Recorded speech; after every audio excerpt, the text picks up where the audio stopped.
If I wasn't worried about copyright strikes, I'd probably be singing Europe's The Final Countdown right now. Hi everybody, it is time for me to refresh my goals, the quarterly refresh that's in the Powersheets where you go and you reevaluate your goals and you blah, blah, blah, blah.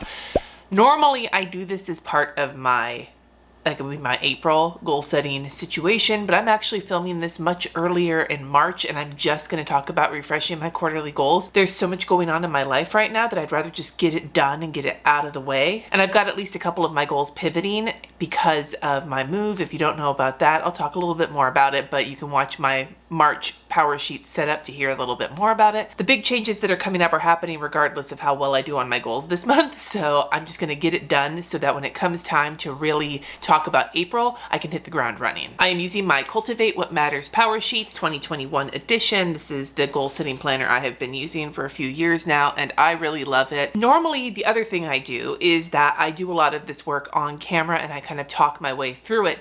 But this particular time, there's so much on my mind that I didn't want to talk through it on camera. I did film while I was doing it, but I didn't do any talking because I really just needed to collect my thoughts. I just wanted to let you know, in case you watch my videos, that I will be doing my standard style of things for the April goal setting video that's going to come at the end of this month, but this one is going to be slightly different. I will talk a little bit about how my goals are going right now, but March isn't done yet and I do want to wrap this quarter up, so I will talk a little bit more about my whole quarter in that same April video. I'm basically hyping my April video right now, but this particular part of it is just something I needed to do separately. So let me give you some context really quick about our move. We will be relocating from Napa, California to Denver, Colorado. It's a relocation because of Jesse's work. We are going to be working with a relocation company and it's going to be hopefully on a relatively short timeline. We are hoping to be moved to Denver by early June, and it is, as I'm filming this, early March, so that's about 90 days from now. To do that, we have the house here in Napa that we need to sell, and we need to buy a new house in Denver, and we are hoping to not have to move twice, which means buying one house, selling one house, buying the other, and having just a little bit of a hotel stay in between. We also are going to have to move with 2 cats and 2 kids. They will be coming with us and living with us as their primary residence. For those of you who have followed me for a long time, you know that is a big change in custody, and I will absolutely address that in a later video, but now it's still too raw right now to really talk about on camera. I am also working towards getting a kidney transplant, and it's a lot of moving pieces there. Jesse's also diabetic. We have a lot of medical things, a lot of things. We've never sold a house before. We've only bought a house once, so buying a house from many states away, it's a whole hot mess. Thankfully, we have some support from his company, and we are both going to try and really lean on our skills, my mad skills of organization, his mad skills of being fucking responsible, and hopefully we'll be able to make it work. We shall see. I was really looking forward to the prep work refresh when I got this. The old refreshes on the quarters were kind of hokey, like, savor the season and all that, and I kind of rolled my eyes at them. So having them be more actionable was really, really something I was excited about. When I filled it out today, it felt kind of like busy work to me, mostly because I have been dwelling on this moving situation since we found out about it at the end of January. I already had a really good idea of how I was going to be pivoting my goals, so a lot of it wasn't really necessary, but I did it anyway, and I'm glad I got the thoughts out of my head. I'm just hoping that the next time I do a quarterly refresh, once things have hopefully, fingers crossed, settled down, that it will feel a little bit more helpful. Not to say it all wasn't helpful. I really loved some of it, and I'll talk about that, but there was just some of it that it just wasn't necessary. And the first thing that didn't feel super necessary for me was the Cultivated Life Evaluation check-in. That was one of the ones that kind of felt like busy work, but maybe that's partly because I haven't finished this quarter out yet, and because I already am so in my head, but I'll just go through it really quickly. I'm not gonna talk too much about the scores, just sort of the thoughts that came up when I went through it. Health-wise, working towards a transplant, moving to Denver, a lot of moving pieces. Very, very, very stressful. About some focal relationship, Jess and I are feeling really good about our relationship, but we remember how much arguing we got into when we bought this house because of the stress, and so being forewarned about that when this is going to be a more stressful situation and trying to remember to be patient and communicate with each other is key, and we've already had conversations about keeping that at the forefront, which made me feel really adult. I'm not gonna lie. For friends, I just wrote, I need to say goodbye to my friends here, and I'm excited about people that I'll get to see in Denver once we're allowed to see people, but I'll be honest with you, there is something about being told you have to move when you've been in social isolation for a year that kind of makes you feel like, oh, that move will be great. It's a little easier to pull yourself away. I've lived in California my whole life, and I've always felt I'd live here forever unless I moved to Oregon to live near my sister. And suddenly I'm like, hell yeah, adventure time. Family, lots of changes. So far, so good. This is one that is, like I said, a little bit raw to talk about right now. Being a parent of my kids, of my teenagers, and supporting them in all of this is going to be very, very important to me in the next fucking ever. Finances. The last time we got a mortgage, I couldn't be on it because I had just quit my job at TJ's and started working for myself. And while I had filed income taxes for my income the previous year, I hadn't yet filed 2 years of income taxes for working for myself. Now I've filed multiple years of income taxes of working for myself, so I will be on the mortgage, which then made me terrified about my credit score. Let me know in the comments if you'd like to hear about the financial fuckery that has gone on in my life. Some of you have wanted to hear about my experience with MLMs kind of tied together, but suffice it to say, I avoid looking at my credit score like the plague, and I looked at it today and it was actually pretty good, all things considered. So, smileys. And I also handled a situation today that, like specifically today, that was stressing me out, and I'm proud of myself for that. So I'm feeling good about financial stuff. As much as that's been a thing that's been really impostery for me in the past, feeling a little bit better today. I filled this out on a day when I had some wins. Work. I met some goals despite the Denver news. I published my Skillshare class this last month despite everything. I'm very proud of myself for that. So even though I did not accomplish anywhere near what I wanted to this quarter thus far, and I don't expect that to change considering this month is so focused on decluttering and inventorying the house, I'm still proud of myself for doing that. So yay. Spiritual and personal growth is, I just put on the back burner. I'm not worried about that at the moment. And recreation. What's that? Oh, I've been reading.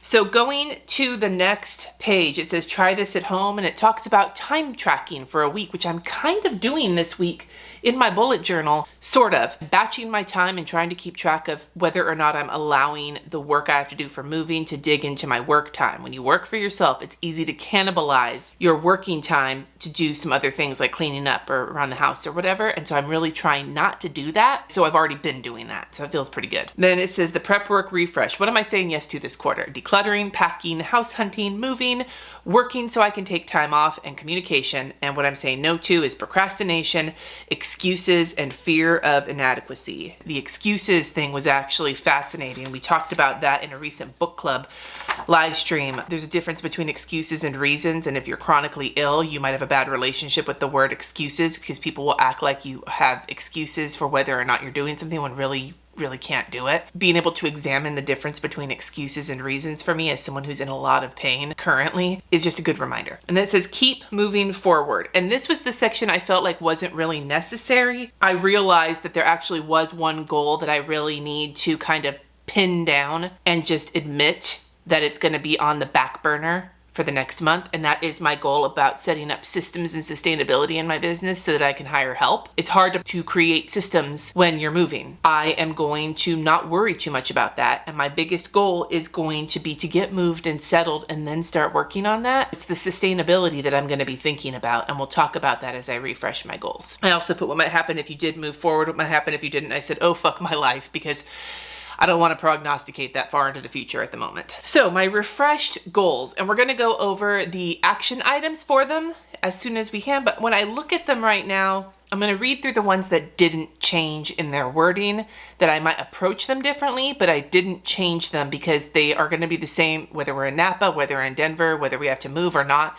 These goals are going to stay the same. They just might look a little different in practice. And that is goal number 1, grow my community both deeper and broader. Goal number 2, develop systems and sustainability in my business. Goal number 3, infuse all aspects of my business with creativity. Goal number 4, empower my kids to become adults with a strong sense of self. Goal number 7, prioritize my mental health. And goal number 8, cultivate big picture adulting practices. So all of those stayed the same, although they're all going to be adapted to moving, as you'll see when we go through the quarterly goals that I've set within these. The ones that changed are goal number 5, which was about creating like a life-filled home, and instead has turned into, this is the big one that's changing, establish a new home both for our family and in the community. And what I wanted that to mean was that not only do we want to get a house and start like moving in and feeling at home in the house, but that we're also within that goal going to find our new grocery stores, going to figure out what UU church we're going to attend once we're allowed to go to church again, exploring the community, getting the kids happy in school, all of those things,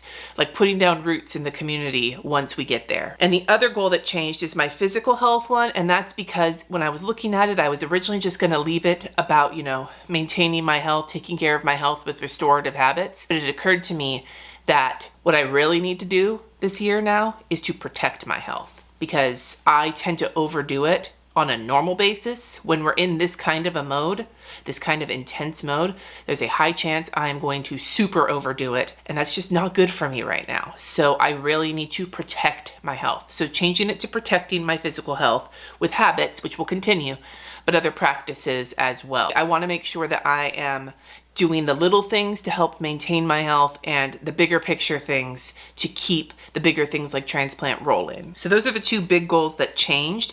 But as you're gonna see, when I went and I filled in my mini goals and I went back to the beginning of the power sheets where I had listed all the ideas for the whole year, almost none of those ideas made it onto these mini goals for the next quarter. They all got kind of pushed to the side. I'm probably going to come back to a lot of them once we get settled, but the focus of this next quarter has radically shifted, and I am attempting to work within these goals to make it as smooth of a move, as low impact on my health and my family as it can be. And there's only so much of that can happen, but that's my goal. So many goals. How many times have I said that in this video? Goal number 1, grow my community deeper and broader. My mini goal is to incorporate moving content into all areas. I won't have to split my focus quite so much, and I have a bunch of ideas here, and I would love to hear from you in the comments what kind of moving things. I don't want to bore you with it, but at the same time, a big chunk of my channel is talking about my life and planning my life, and this is going to be my life. So I want to make it as interesting as possible while also not overdoing it. So things like having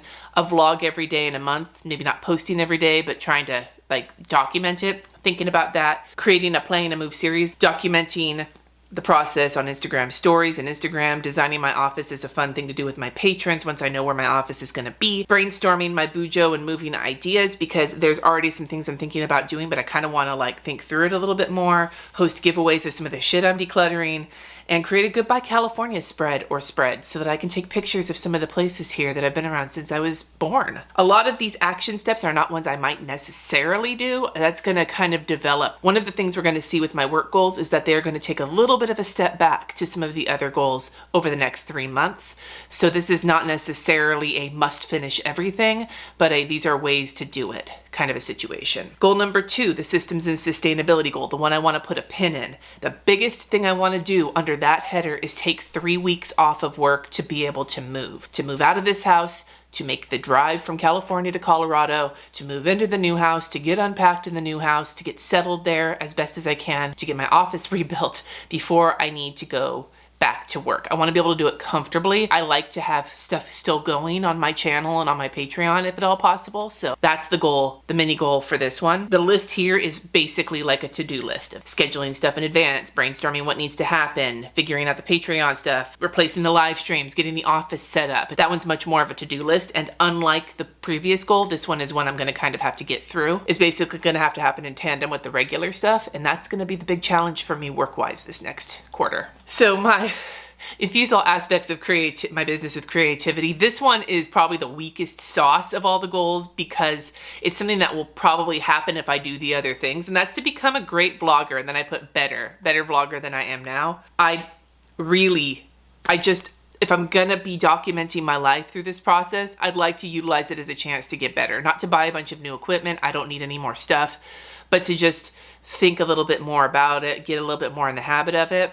That's kind of my goal here. This one is the one that if I could that I'm not going to worry about too much. This is one that will probably be more of a result from other things than something I'd super focus on. Now comes the goal that's going to be probably one of the most emotionally hard for me, and that is to empower my kids to become adults with a strong sense of self. The mini goal for this one is to help Kat and RJ through the move, mostly because, like I said, this is going to be a major change for them custody-wise, and they're going to be leaving California. They're going to be leaving Napa. They've lived in other places besides Napa, but Kat was 4 or 5 when we moved here, and RJ was 1, so, or maybe 2, can't remember. But they've been here long enough to not really remember much of anywhere else. So getting things like pictures of their favorite spots, making sure they can socially distance with their friends before we go so that they can say goodbye to them in person, letting them be the ones to pack and declutter their rooms, but helping make sure that they do it in a timely fashion, having them also help with the rest of the house so I don't overdo it, making a list of our favorite restaurants to eat at and eating there, although Jesse will be coming back to Napa on a semi-regular basis, so there we'll be able to come back to our sushi place at some point, and then going on the trip with them in April to look at houses. And then there's the big chungus goal, right? And that is establish a new home. That goal, our mini goal for the quarter, move to Denver. We've got the whole list of things that have to happen here, and I'll talk more about that in an upcoming video. But yeah, basically the big 3 that are part of this goal, all the pieces of it, the big 3 are selling this house, buying a new house, and then actually moving from one to the other. Those are the big pieces of this, and here is just a small part of the list of it, but my power sheets are mostly to focus on the things that I will be having an active hand in, and Jesse and I are trying to divide and conquer, so there are some things that I'm not going to be touching. Protecting my physical health with habits and practices. The mini goal is to get through this move without being put onto dialysis because of overdoing it and the stress on myself. And so I started making a list here, and this is a list that's going to get built on as I think about it and as I talk to my doctor next week. Getting strict with my water intake, having fruits or vegetables with every meal, walking every day, and asking for help are the things that are on there now. That list is going to grow. I'm not counting moving medical records and talking to the transplant center in that goal because that is actually in a later goal. Prioritizing my mental health. Cultivate patience during this process. Like I said already, I know how stressful and intense buying a house is because we did it already. And I cannot imagine how much more intense it's going to be when we try to sell this place and buy one from several states away. Best way to prioritize my mental health is going to be to just continually be focusing on patience because that is one thing that I tend to not be very great at. So some of the things I've got on here is maintaining the progress on sleep hygiene I've already made, tracking moving progress daily, having weekly meetings with Jess and the kids to communicate, scheduling downtime, using an achievement chart and a whiteboard to keep track of things, and sitting outside each morning with coffee before everybody else wakes up and enjoying the lovely California mornings. It's really just a way to keep me on the level, and I have found that taking things little bit by little bit is what keeps me on the level. And the final goal, my big picture adulting practices goal, my mini goal is smooth move, yo, and that's not about number 2. And this one is another one of those lists that this is just a partial list, and my moving binder is going to have a list, and there's this list, but again, I'm going to focus on the things that I'm in charge of. So we've got things like collecting the important documents. I was born here, both of my kids were. I got double checked to make sure we've got birth certificate copies, but if we don't, I'm going to go take care of that before we're not in the state anymore. Finding new doctors and pediatrician, collecting all of the medical records for all of our sickly asses, updating our cat's shots, and collecting the vet records. We don't think Lucy is microchipped, so we need to check on that. I have to forward not only our address, but my P.O. box, and changing my address with all my business accounts. So again, that's not extensive. There are other things as well, but this is a good starting point. So that's a lot. It's a lot. As you can tell, every single one of my goals is basically zeroed in on this move. That's not what I expected to happen when I set my goals for the year. We can't control the universe, right? We don't know what's going to happen next. I never thought this would happen. And I'm excited, but I'm also stressed, and I'm also worried because there's a lot going on. There's so much going on. I haven't even really come to grips with the fact that this is all happening during a pandemic. There's a certain amount of distance from a lot of things. I think this might be a little bit easier to take, leaving the state I've always lived in, my kids and everything, all of us leaving these things because we've been trapped at home for a year. I think that might make this a little bit easier to swallow, but there's still a lot. And I need to stay on top of it and utilize my planner system as best as I can. And I feel like my goals for the next quarter are set pretty well to make sure it all happens. but I'm going to reserve the right to change them as I go along, like we all do. Like, I don't have to follow exactly what I put on here if circumstances change. Like, if maybe it's harder to sell this house than we think it is and we can't move in June, then that might happen. But the information I'm working off of right now is how I'm setting all of this, and I'm going to try to go through this as patiently as I can, as responsibly as I can, as flexibly as I can, saying no to procrastination and those feelings of being inadequate to the task, because I know I'm adequate to it. I know I can do this. I know Jesse and I can do this. You know, this might sound sappy and cheesy, but he and I can do anything together because we complement each other. Not like we tell each other we're beautiful or whatever. I mean, whatever. But like, no, we're like, our skill sets are very complementary to each other. I have so much trust in him and he trusts in me, and I think that that's going to help us end the sappiness here, I guess. But it's just a lot, and I'm thankful for all of you for listening to me. This felt like a basic dump of information on your heads, and that's kind of how I'm feeling right now. But like I said, I'm going to take you through the process with me. And when I post my April goals video at the end of this month, I'll go into a little bit more how I'm feeling about this whole previous quarter. I'll talk a little bit more about that, and hopefully by then I will be able to talk to you a little bit more in detail about different aspects of the move. So ask me questions about it in the comments below. I can't promise to answer them right now, but I will file them away for a later video. If you're working on your goals right now, I would love to hear from you in the comments below how you think they're going right now. Is there something you're proud of? Is there something you're struggling with? Let us know. I just like to see you guys talk in the comments because it makes me really happy. Thanks for watching. Stay safe. Don't forget to subscribe, and until next time, peace out.